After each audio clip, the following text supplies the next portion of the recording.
Bom, hoje é dia 6 de abril e nós estamos aqui com a Sula, com a Magna, com a Rose e com a Rose.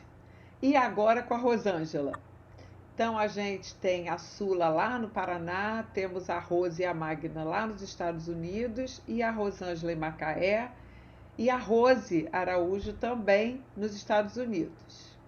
A Shirley, que está no Panamá, ela está tentando entrar, ora entra, ora não, a internet dela não está muito segura. E a Rebeca, aqui do Rio de Janeiro, também entrando agora. Então, o assunto de hoje é uma confissão. Admito, eu errei. Quantas de vocês pensaram que eu ia fazer alguma confissão?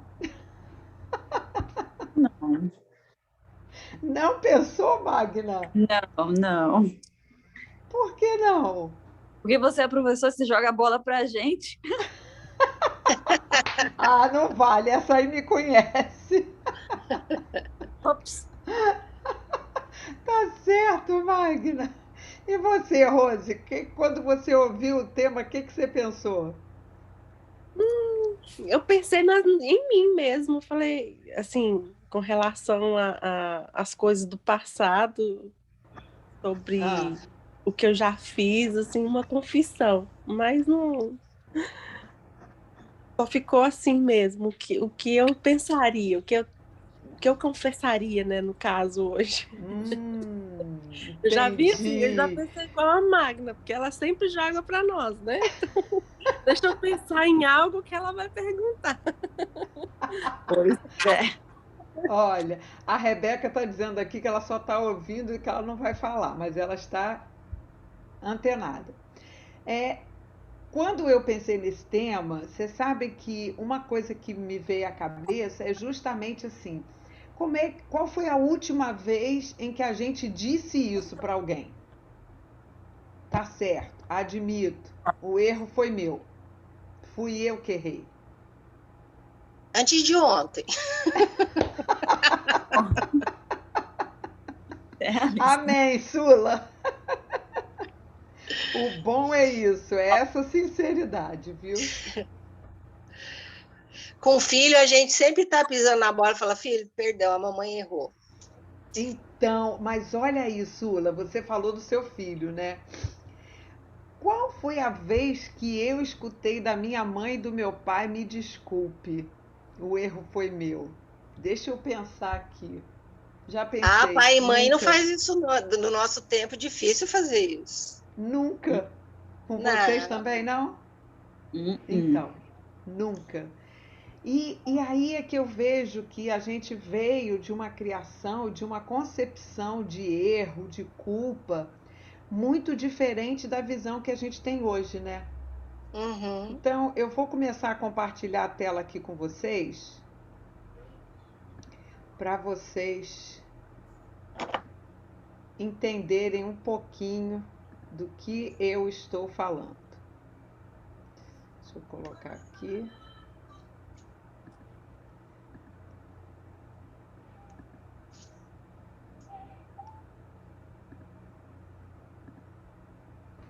Isso. Vocês estão vendo só a tela? Você também. Ah, tá.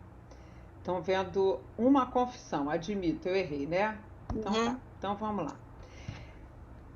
Aqui eu fiz um esboço aqui do que a gente vai falar. A gente vai falar dos erros públicos, né? Da vergonha pública e privada. No caso do Will Smith e do Chris Rock, foi uma vergonha mundial, né? Mundial. Foi pública de verdade, não é isso? Que para E um foi no, bom e para o outro não, né? Porque o Chris Rock agora tá ganhando muito dinheiro por conta disso. pois é, tem isso também. Mas É. a gente está. Eu vou colocar aqui também para vocês que existem algumas confissões que são públicas, mas os erros são privados. Acontecem no secreto. E aí eu acho que a gente vai se identificar bastante, porque a Sula já chegando falando do erro dela como mãe, e aí eu vou Exatamente isso. Eu descobri, Sula, uma mãe que confessou vários dos seus erros. E aí, quem não se identificar com nenhuma dessas frases, que atire a primeira pedra. Tá certo?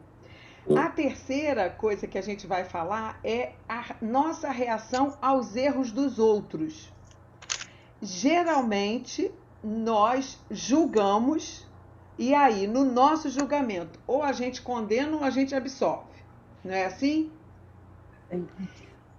E eu coloquei perigo, julgamento à vista. Porque quando a gente julga, a Bíblia fala que com a mesma medida que nós julgarmos, o que vai acontecer?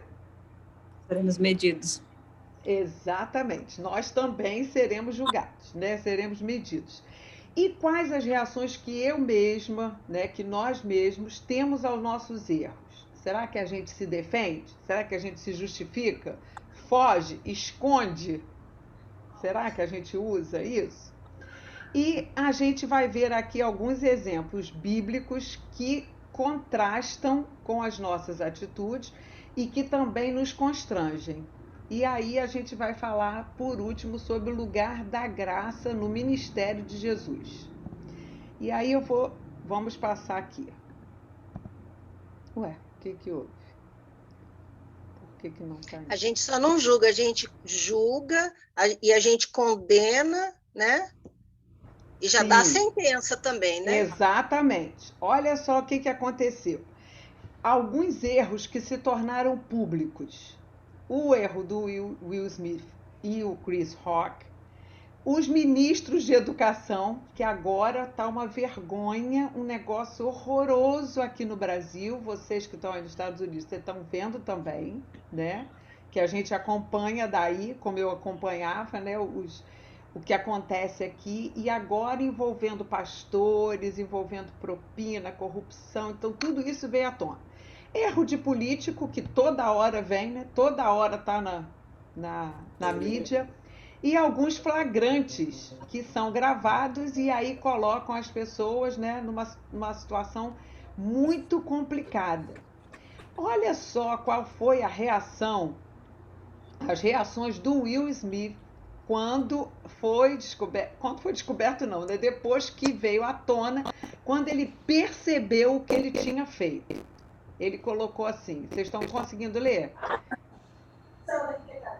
Só aumentar a tela. Dá para aumentar. Então, se estava pequenininho, eu aumentei. Vê?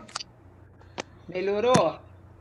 Ele Tá diz bom. assim: respondi diretamente ao aviso de audiência disciplinar da academia e aceitarei integralmente todas e quaisquer consequências por minha conduta.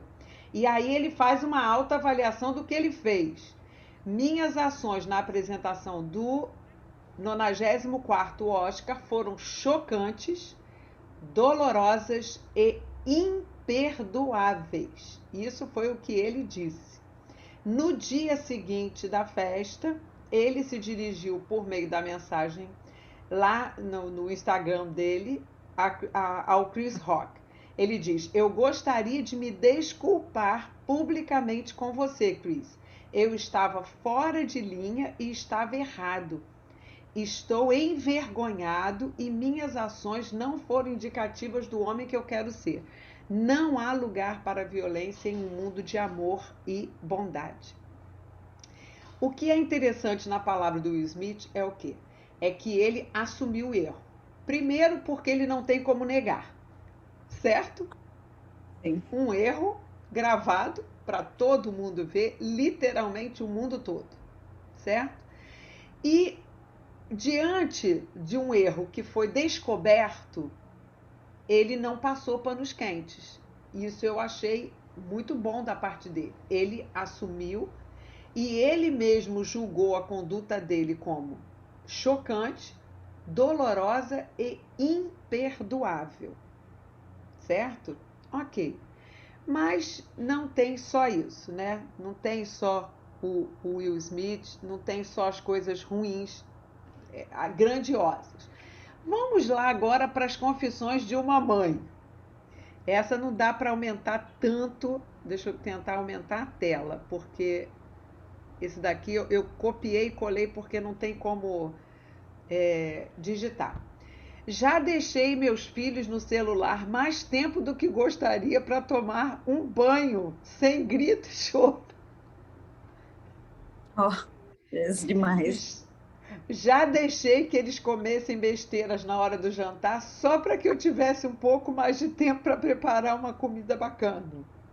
Já deixei o filho dormir de uniforme só para não correr o risco dele acordar e ficar desperto até tarde. Já deixei um dos filhos sem o segundo banho do dia, só para não ter que travar uma guerra e me sentir derrotada. Já briguei com meus filhos depois de horas sendo solicitada enquanto eu tentava trabalhar uns minutinhos e me arrependi profundamente.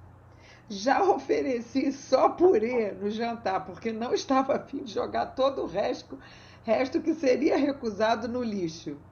Já fingi que não ouvi o bebê chorar só para o marido levantar e resolver.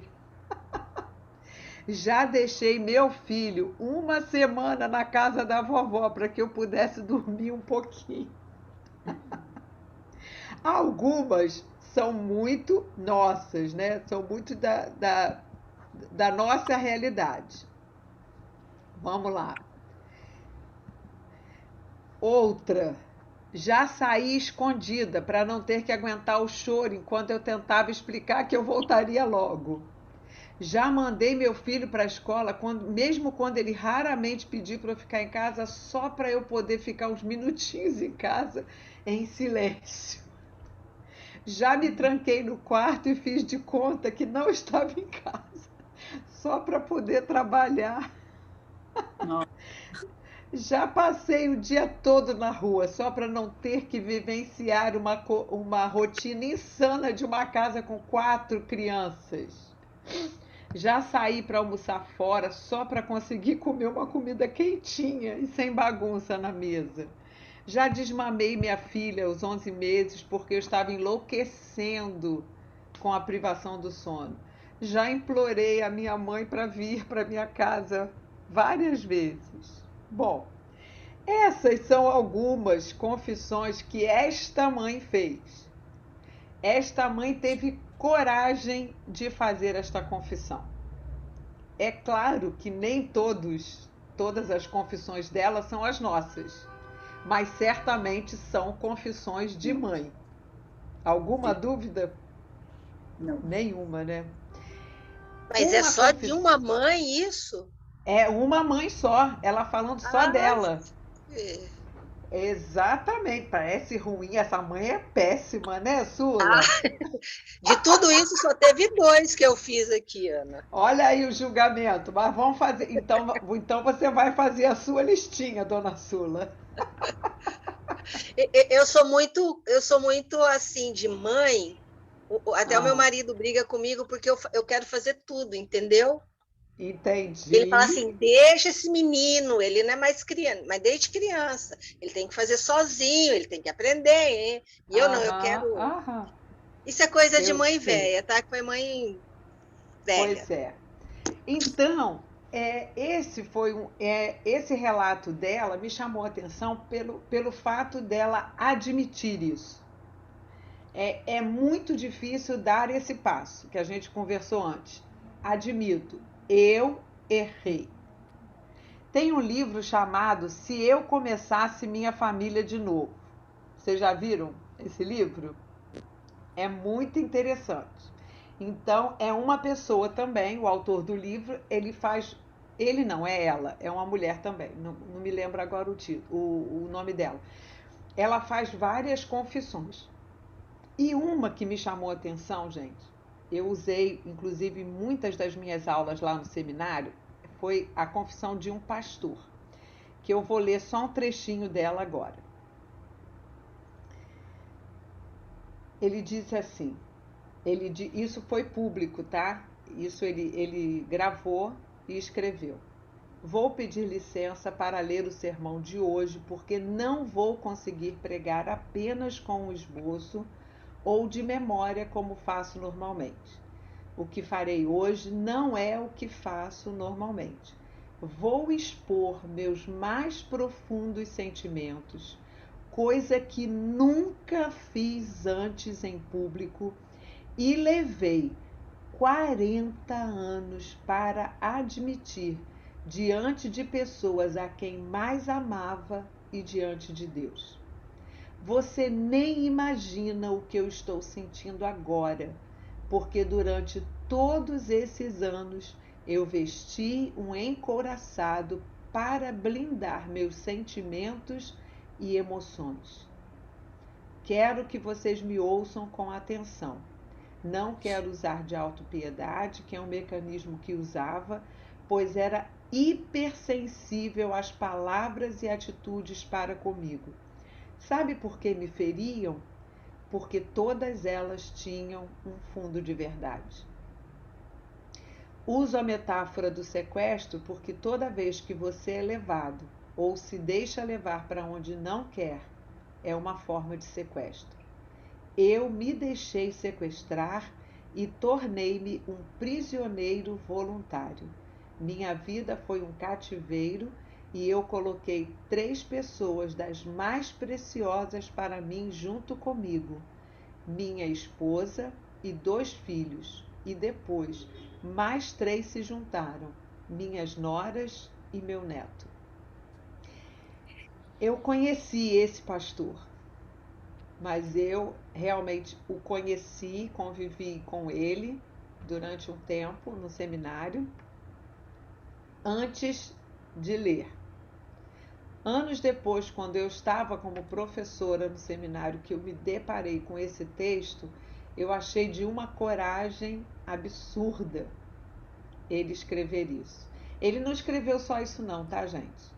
Ele agora, depois essa é só a introdução da palavra dele, e ele escreve tudo que aconteceu no casamento dele, na vida dele, e que ele expôs para todos na sua igreja, e não só na sua igreja, mas ele editou esse texto e publicou. Não é simples, não é fácil fazer isso. Essas são confissões públicas, mas de erros que acontecem na intimidade. E não é fácil, de maneira nenhuma, reagir a isso. Nossas reações mais comuns aos erros dos outros são justamente essas, né? Julgamento, condenação ou absolvição. Só que, quem somos nós para julgar? Como é a forma que nós julgamos? Nós, primeiro, julgamos com rapidez e superficialidade nesse julgamento. Vamos pegar o caso do Oscar agora. Tem pessoas que estão a favor do Will Smith, tem pessoas que estão a favor do Chris Rock. Tem pessoas que estão condenando os dois absurdamente, dizendo que é absurdo o que eles fizeram. Tem outras pessoas que estão absolvendo os dois, dizendo isso é do ser humano mesmo, deixa acontecer. Então, assim, não tem isenção nesse julgamento, porque não tem justiça, porque a justiça é feita de acordo com a minha lente, por isso que eu digo que não tem isenção. Muitas vezes há muita hipocrisia nesses julgamentos e há muita transferência de culpa. Por que a gente fala disso? A partir de agora, eu vou falar de um livro que eu indico para vocês. Eu acho que esse é um livro fundamental para você ter ao lado da sua Bíblia. E você lê-lo e você absorver os ensinamentos desse livro. O nome é simples, pequeno. O nome do livro é Culpa e Graça. Só isso. Culpa e Graça. Ele é do autor de um médico chamado Paul Tournier. Se vocês colocarem Qual o nome? Esse título do autor. Do autor. Paul Tournier. É um suíço, é um médico suíço. Ele escreveu esse livro há muitos anos. Então, a partir de agora, eu vou falar muita coisa do que eu vou falar, vai ser baseado na palavra do Paul Tournier. Perigo, julgamento à vista. E aí eu vou falar um pouquinho daquilo que ele diz. O nome dele está aí, ó, Sula, escrito certinho. Ele coloca isso em letras garrafais. Todo julgamento é destruidor. Nós crescemos, quem cresceu dentro de igreja, cresceu sendo julgada e julgando os outros, aprendendo a julgar os outros. Nós crescemos num ambiente altamente crítico, que enxergava mais os nossos erros e muito menos os nossos acertos ou a nossa vontade de acertar. E aí o Paul Tournier, como médico, e por isso que eu acho interessante, esse livro é lá dos anos 80, tá? Ele faz um estudo baseado nas descobertas da psicologia daquela época, dos anos 80. Então, a pessoa mais importante da psicologia naquela ocasião era o Freud. E o Freud dizia que a culpa era um sentimento infantil. E por que Freud falava isso? Porque é na infância que nasce a culpa. É na infância que a gente começa a ter medo, sabe de quê? De decepcionar os nossos pais. Cada vez que nós somos corrigidos e nós decepcionamos os nossos pais e por isso somos corrigidos, entra em nós aquele sentimento assim de que nossos pais podem nos abandonar ou podem deixar de nos amar porque nós erramos. E antigamente ainda tinha algumas expressões que os pais usavam, né, na hora de corrigir. Nossa, você vai... As mães, então, faziam muito drama. Ai, você vai acabar comigo. Assim eu vou morrer. Eu não aguento isso que você faz comigo. Sabe, você não é uma boa filha, você não é uma boa... É uma boa filha mesmo, é uma boa pessoa às vezes. Sabe, você é má, você é lenta, você é preguiçosa, você é isso, você é aquilo. E a gente incutia isso.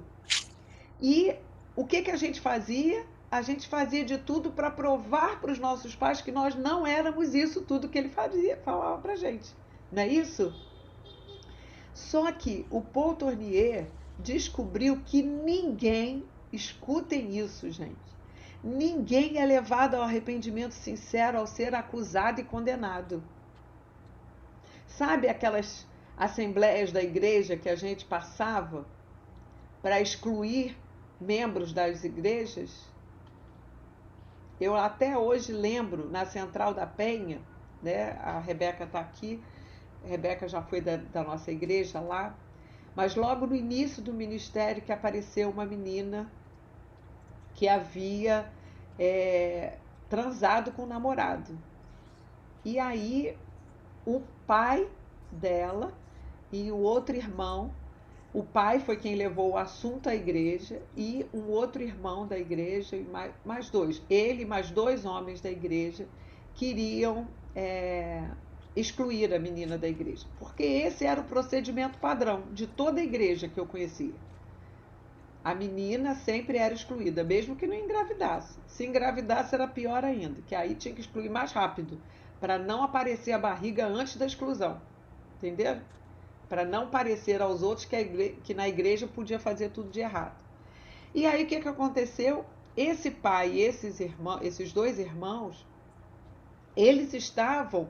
Eu não posso julgá-los como errados. Por quê? Porque eles cresceram num ambiente assim que dizia que para eu ser um bom crente, para eu ser uma boa cristã, eu tenho que me manter virgem até o casamento e eu não posso errar nisso. Eles aprenderam assim. Então eles achavam que excluindo estavam fazendo a vontade de Deus. Olha que loucura. Ao ser julgado, como é que a pessoa reage? A primeira reação, sabe qual é? Se justificar. Não, eu fiz isso. Olha só como é que a gente começa já. Não, eu fiz isso porque não foi bem assim. Não, olha só, eu posso explicar. Não é assim, gente. Isso é instintivo nosso, é uma autodefesa. E a gente até estranha quem é acusado e não se defende da acusação. Com certeza essa pessoa pode ter ou pode vir a ter algum problema emocional mais grave, uma saúde mental afetada talvez pela culpa ou por alguma outra alguma outra demanda no sentido emocional. Porque todos nós nos defendemos desse julgamento alheio. E olha o que o Paul Tournier diz, que a gente se defende do julgamento dos outros tanto quanto a gente se defende da fome e do frio. Porque a gente não quer aceitar. E aí ele mostra, ele vai falar de um... Deixa eu passar aqui. De alguns exemplos, ele vai trazer, de alguns exemplos bíblicos. E eu coloquei aqui alguns. Adão e Eva se justificaram? Sim. Ainda fugiram e se esconderam. Abraão se justificou quando ele foi pego na mentira lá do rei? Ah, mas a minha mulher não é... Eu falei que ela era minha esposa, não falei por causa disso. Moisés fugiu 40 anos. Fugiu. Saul, quando Samuel colocou para ele, você não era para ter feito isso. Não, mas eu pensei que podia, que eu queria adiantar, que o povo estava se dispersando. Jonas queria atacar Nínive. Não, mas o Senhor disse que ia acabar com essa cidade. Vocês vejam que todos eles ali têm uma justificativa. E aí eu coloquei o meu nome, vocês viram ali? Eu não estou na Bíblia não, gente. Mas eu também faço exatamente a mesma coisa. Eu faço exatamente isso. Eu me defendo, eu me justifico, ou eu fujo, ou eu me escondo. Não tem jeito. Isso somos nós. Mas vamos lá. Tem alguns exemplos que nos constrangem na Bíblia a pensar e a fazer diferente. Um deles é Davi. Depois de julgar e condenar o homem da história que Natã inventou ali, né, ilustrou para Davi, para dizer e falar do próprio erro do rei, Davi, ele se viu diante do seu próprio erro e naquele momento ele admitiu a sua culpa imediatamente, ele se envergonhou, ele se humilhou e buscou o perdão. Isso é o que menos nós fazemos. Porque e aí eu vou dizer para vocês, esta sim é uma ação sobrenatural. Vocês vejam que Natã não chegou acusando Davi. Porque se ele chegasse acusando, provavelmente o que aconteceria? Davi ia o quê? Se justificar, ia se defender, isso se não mandasse matar Natã, que era o que os reis faziam. Certo? Não. Por isso a gente julga que uma ação, quando a gente é confrontado com o nosso erro, essa ação tem que vir de dentro para fora. Tem que ser ação do Espírito Santo em nós e não de pessoas como nós que são tão pecadores quanto nós. E foi o que Jesus nos ensinou de maneira mais definitiva com o episódio da mulher adúltera. A presença de Jesus ali naquela situação da mulher adúltera operou a mais estranha inversão de papéis. Jesus apagou a culpa da mulher e suscitou culpa naqueles que não estavam se sentindo culpados. Olha que coisa linda isso, gente. Vamos escrever isso no nosso coração. Jesus não negou a culpa da mulher, mas ele apagou a culpa dela.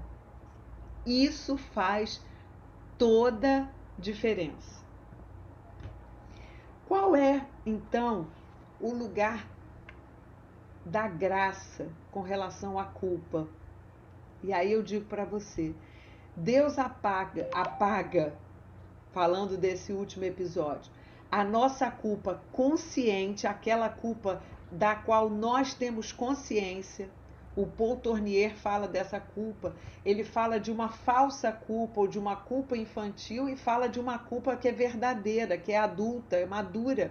Eu realmente, como essa mulher fez, como esse pastor fez, eles admitiram culpas reais. Então, essa é a culpa consciente. Mas, ao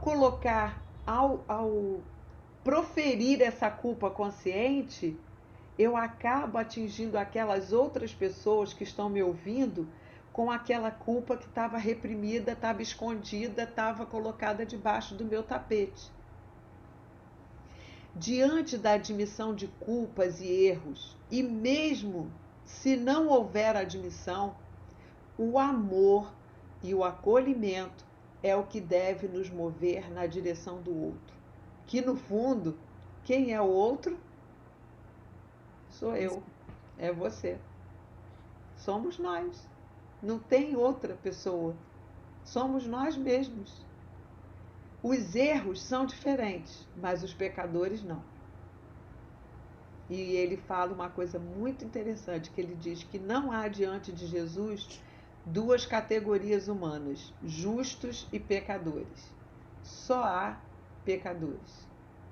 Pecadores arrependidos, justificados pelo justo juízo e pela justa ou pela justificação da cruz de Cristo, ou aqueles pecadores que ainda não se deram conta dos seus pecados. O caminho da graça é o caminho trilhado por Jesus. Não há outro. E aí eu coloquei assim, diante dos nossos erros, esse slide eu não fiz, tá? Mas eu queria colocar para vocês.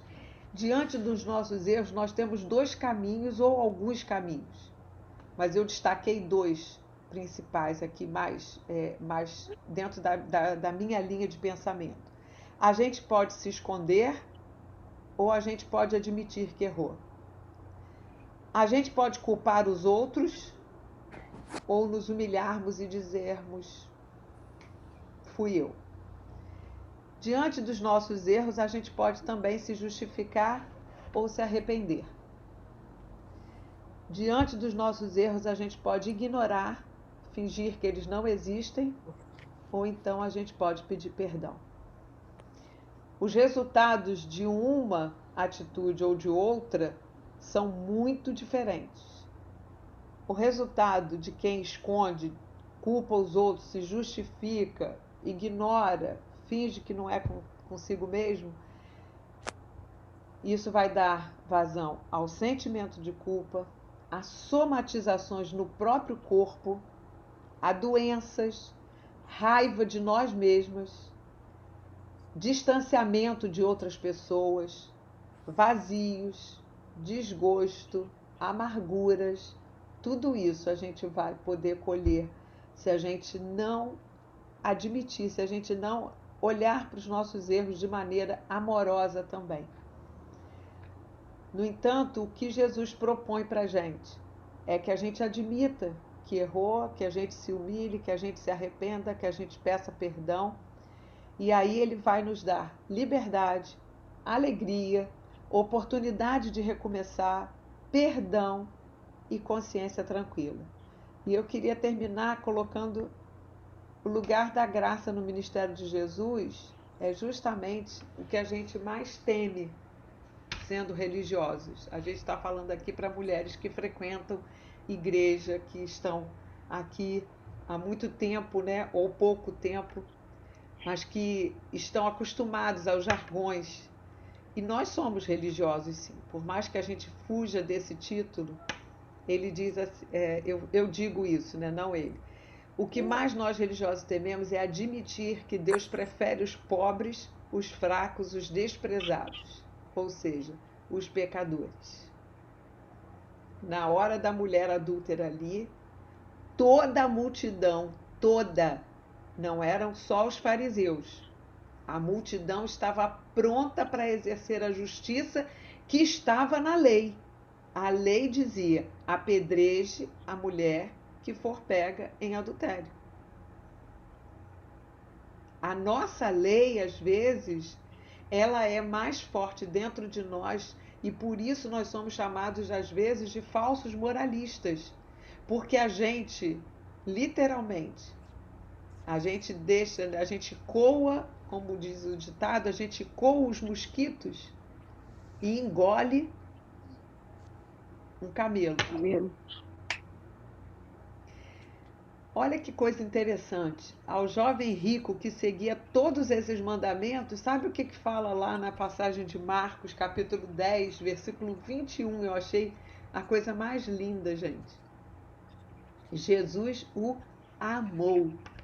Então, Jesus amou aquele jovem rico que não quis seguir, que não quis dobrar o seu coração. A mulher pecadora que lavou os pés dele, Jesus elogiou diante de todos aqueles homens ali. A escolha de Maria de lhe dar a maior atenção, Jesus aprovou. Jesus aprova esse tipo de escolhas. E ao desonesto cobrador de impostos, Jesus visitou e transformou, restaurou a vida de Zaqueu. O que dizer diante dessas coisas todas, minhas queridas? É que a gente precisa olhar mais para a maneira com que nós enxergamos os erros dos outros.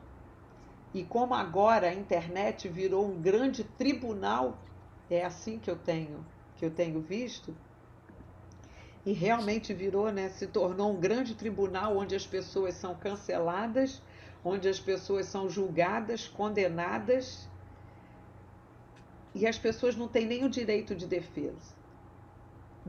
Já disseram que a carreira do Will Smith acabou. Um astro do cinema, um cara que já fez filmes maravilhosos, acabou de ganhar o Oscar, bem merecido, né, como ator, melhor ator, e no entanto, por causa de um ato seu, errado sim, ele perde todos os seus direitos e ele mesmo se julgou o seu próprio erro como imperdoável. Triste o que a gente tem visto. Muito triste a gente ver e perceber a forma como nós estamos lidando com os erros dos outros. E a mesma medida que nós usamos para medi-los, nós seremos medidos. E o que é pior, nós também vamos nos medir. E se a gente acusa os outros, a gente deve sofrer de muita autoacusação. A gente deve se culpar muito. E foi por essa culpa também que Jesus morreu, gente. Se Jesus não tivesse pago o preço do nosso pecado, e aí o que é bonito nessa atitude de Jesus é que ele falou assim, ele se esvaziou dele mesmo, porque nele não tinha pecado. Para quê? Para tirar esse peso da nossa culpa. Ele não tirou o nosso pecado, vocês perceberam isso? Ele tirou a nossa culpa por nossos pecados. Porque o nosso pecado continua diante de nós todo instante, a todo momento. Será que se nós abríssemos o nosso coração como esse pastor abriu diante da sua congregação, será que se a gente falasse dos nossos erros privados, será que nós seríamos condenadas ou absolvidas por esse tribunal chamado internet? por esse outro tribunal chamado igreja, por esse outro tribunal chamado eu. Ficam aí as nossas perguntas, as nossas questões, e eu quero muito ouvir vocês. Eu tentei falar mais enxuto para que vocês possam falar. Eu quero muito ouvir o que vocês têm a dizer diante disto. Está aberto.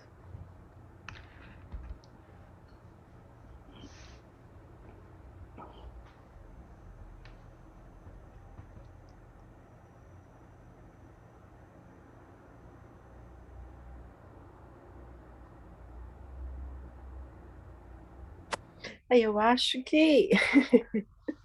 Lá vai eu. Assim, a gente. Infelizmente, hoje a gente julga só de olhar a pessoa. Infelizmente. Tem aquela questão, assim, do rotular, né? A gente já vê a pessoa, fulano é chato, fulano é isso, fulano é aquilo outro, mas sem conhecer a pessoa. Você já olha para a pessoa, você já descreve a pessoa do seu jeito que você acha que a pessoa é, do jeito que a pessoa às vezes te olha. Então, eu mesmo, quando eu era da igreja lá em Belo Horizonte, muitas pessoas já me falaram, né? Eu era chata porque eu sou muito tímida. Então, eu não, assim, eu não sou de muito conversar com as pessoas. Então, assim, eu me aproximar das pessoas. Eu espero a pessoa se aproximar e criar uma amizade, mas eu chegar na pessoa, eu sou mais tímida, sou mais difícil. Então, já fui muito rotulada como chata. Entrava na igreja, nossa, aquela menina ali é tão chata. Aí depois a própria pessoa falava, nossa, hoje te conhecendo, você é completamente diferente do jeito que eu falei que você era. Então, assim, eu acho que o nosso erro, eu falo por mim, é da gente rotular muitas pessoas, sem saber, sem conhecer.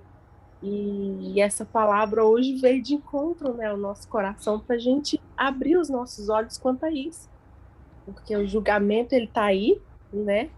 As pessoas vão julgar, às vezes, a forma como você trata seu filho, a forma como você vê uma situação diferente da forma que o outro vê, então a pessoa te julga também por isso.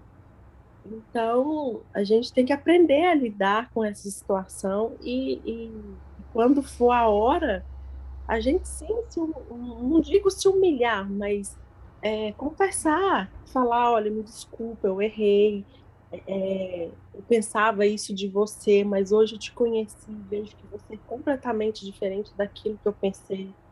Você educa seu filho diferente de mim e eu te criticava, me perdoa por isso. Então, a gente tem que ter uma certa humildade também. Eu acho que falta muito isso hoje em dia para nós. A gente não quer se desculpar, a gente não quer assumir que errou, a gente não quer ter vergonha de chegar e falar, olha, me desculpa, eu pensei isso de você, e até mesmo o contrário, de chegar e falar, olha, você pensou, você falou isso de mim, eu não gostei, de conversar, de esclarecer as coisas. Então, falta muito isso em nós. Às vezes a pessoa vira a cara, você não sabe nem por que que a pessoa virou a cara, você fica assim, procurando perguntas e respostas sem saber o que é. Então, hoje em dia, eu acho que falta, isso falando por mim, eu acho que falta muito, assim, a humildade de confessar que você errou, de pedir um perdão. Você chega assim, vai, mas na hora H você não tem coragem, eu, né, não tenho coragem de falar com a pessoa. Então, eu acho que, para mim, hoje, essa palavra vem no meu coração para eu estar refletindo mais quanto a isso. Quando uma pessoa vier falar de outra, não levar isso para minha vida, não ficar julgando sem conhecer, só porque a outra pessoa falou aquilo da pessoa. Enfim, eu acho que hoje, para mim, ficou claro que eu preciso ter mais humildade, de confessar mais os meus erros, né? Como mãe, igual a Sula falou, às vezes a gente erra tanto. Eu principalmente, né? Eu, essas frases de mãe aí, eu acho que a maioria delas, o celular principalmente, é uma coisa que hoje mesmo eu estava pensando. E às vezes a gente deixa muito tempo no celular para a gente ter um tempo a mais para a gente mesmo. Mas eu acho que hoje ficou mais claro para mim a questão da humildade. Eu preciso me humilhar mais, para eu confessar mais, para eu me dedicar mais e estar disposta a errar. Eu vou errar sempre, seja como mãe, seja como amiga, como filha, como irmã da igreja.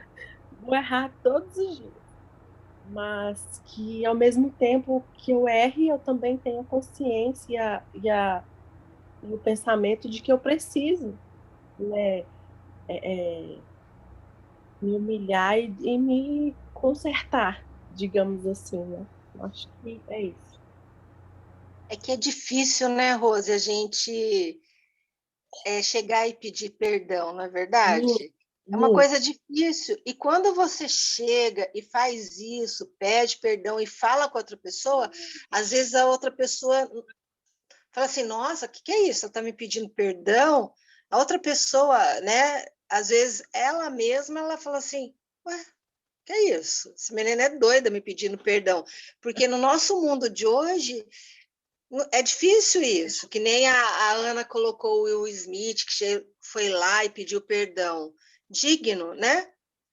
Se fosse Uhum. outro, falar, eu sou astro, não quero nem saber, ele Ele zombou. errou, ele falou, Porque a primeiro momento do Will Smith, ele também riu. Uhum. Ele riu da brincadeira, se a gente olhar as imagens, ele riu. Quando ele percebeu que a mulher dele não gostou, daí que ele tomou aquela posição, né? Mas o fato da gente hoje chegar e pedir perdão é complicado, que nem você falou, as pessoas achavam que eu era chata. No meu caso, era o contrário, não era que era chata, que era metida, que eu andava de nariz em pé. Eu falei, gente, a última coisa que eu sou no mundo é metida, né? Porque a minha autoestima, assim, quando eu era mais nova, não tinha essa autoestima de eu não, eu achava que eu era sempre menos. E uma vez um rapaz na igreja chegou e falou assim: Nossa, Sula, que coisa de, né? Eu quero te pedir perdão. Aí eu olhei para ele assim, porque eu nunca tive nada assim de discussão. Pelo contrário, a gente era super descontraído, brincava tal.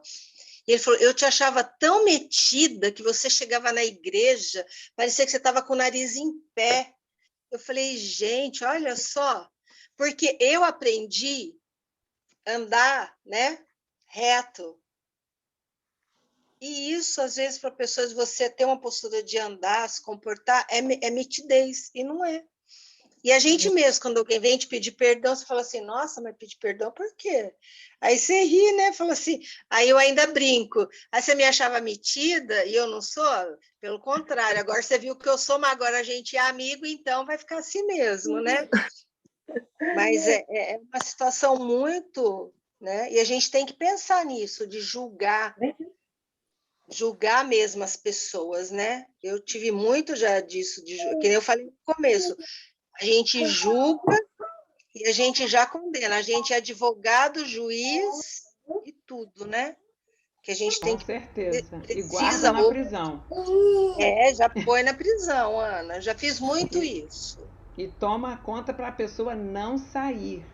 Que difícil, né? Exatamente. É Que carcereiro difícil. ainda, né? Carcereiro, Carcereiro. exatamente. Carcereiros. Mas ainda Isso bem que aí. Deus é misericordioso e ele olha para nós e aí fala assim para o anjo, dá uma cutucada lá nela e fala assim, ó, pensa que você está errada. Aí você volta, fala assim, nossa, errei, né? É. Isso Graças aí a Deus, senão a gente estava tem, perdido, viu, Ana? o Tornieta, ele usa alguns exemplos assim muito marcantes. Ele usou justamente, a gente falando de carcereiro aí, ele foi fazer um estudo, né, foi cuidar, melhor dizendo, de alguns jovens infratores numa prisão. E ele percebeu o seguinte, que o que conseguia transformar a conduta daqueles jovens não era acusá-los do crime que eles realmente cometeram. Tipo assim, não, o garoto tinha realmente, sei lá, roubado a casa de uma mulher, tinha estuprado uma menina, alguma coisa assim. Se eles chegassem lá e acusassem, a primeira coisa que esse menino fazia, sabe o que era? Se defender e dizer, não fui eu. Não foi assim. Agora, quando eles não tocavam no assunto, quando eles acolhiam, cuidavam do garoto, quando o menino se sentia amado, se sentia seguro, sabe o que acontecia? Eles confessavam os seus crimes. Exatamente como Jesus fez. Exatamente, não tem outra coisa. Outro dia me ligaram e me perguntaram assim: eu descobri uma coisa de uma prima minha e eu tenho que conversar com ela. Era um pecado. Aí eu falei assim: por quê? Foi ela que falou com você? Não, mas é porque eu sou a crente da família. Eu falei: e quem te constituiu, além de crente da família, a juíza, a aconselhadora, a e a advogada. Aí ela levou um susto. Eu falei: você sabe o que você tem que fazer? Na minha opinião, como você veio me perguntar, a minha opinião é: ame a sua prima, mais do que você já amava antes. Não fale absolutamente nada. Porque quem tem que falar é o Espírito Santo. Nós estamos querendo fazer o trabalho do Espírito Santo. E o Espírito Santo é Deus, gente. Ele não precisa da nossa ajuda. Ele só precisa que a gente ame. Tanto que foi isso que Jesus mandou a gente fazer. Ame. Ame ao seu próximo como a ti mesmo. Ame a Deus acima de todas as coisas. Porque se você amar, você não vai julgar. E mesmo quem a gente mais ama, a gente julga. Que são nossos filhos, nossos maridos, nossos pais, nossos iguais, nossos pares, nossos irmãos. São as pessoas que a gente mais julga e com quem a gente mais erra.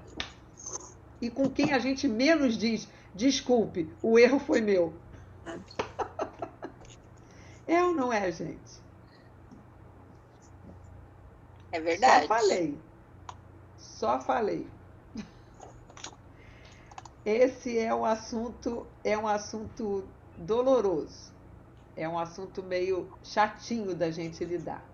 E para alguns pode ser libertador a gente poder dizer assim: olha, o erro do outro não é só do outro.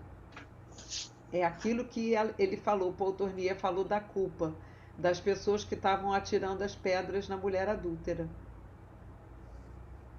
Eles estavam culpando, enchendo aquela mulher de culpa, uma culpa real. Ela estava ali porque tinha errado. Agora, eles não tinham consciência da culpa deles. Quando Jesus chegou na vida deles, Jesus não os acusou também. Ele só fez uma pergunta: você é diferente dela? Se você é diferente dela, atire a primeira pedra. É isso. Clau, chegou depois. Que bom que você está aqui. Não sei se você está ouvindo, está quietinha. Magna deve estar atendendo. Rosângela deve estar almoçando. Rebeca e Rose. Vocês querem falar alguma coisa diante disso, do que a gente conversou? Oi, Ana. Oi. Estou ouvindo.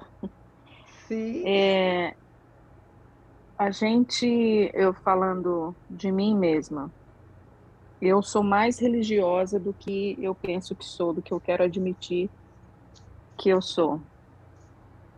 E eu fico procurando textos bíblicos para justificar a minha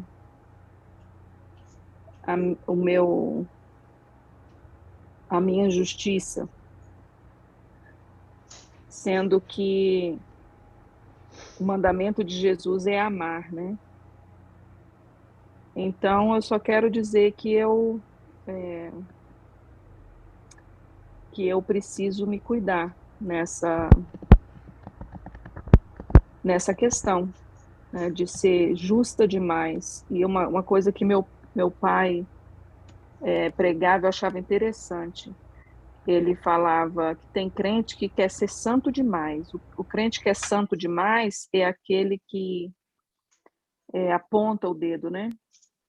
E quando, eu não sei qual é onde que está, se é Isaías, é um dos profetas lá que fala apartar de vocês o estender do dedo, né?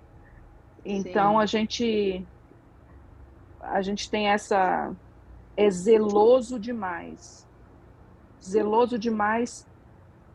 pelas coisas e não pelas pessoas, quanto a inversão dos valores, né? Sim. Obrigada, Clau, porque não é fácil admitir isso, né? É, É mais fácil a gente olhar o erro do outro mesmo e falar a partir do erro do outro com a gente, uhum, e é, não do nosso erro com relação ao outro. eu me Verdade. sinto, eu me sinto contemplada nessa questão no ensino de hoje, né? De Uhum. eu ser mais misericordiosa, mais generosa, mais amorosa, de ser mesmo. é, eu vou falar, Deus tem trabalhado em mim, e eu vou abrir aqui para vocês uma coisa bem pessoal. Você quer que eu pare de gravar? Eu vou parar. Pode, Melhor. eu, Então, meninas, nós estamos encerrando aqui a gravação, mas vamos continuar aqui entre amigas.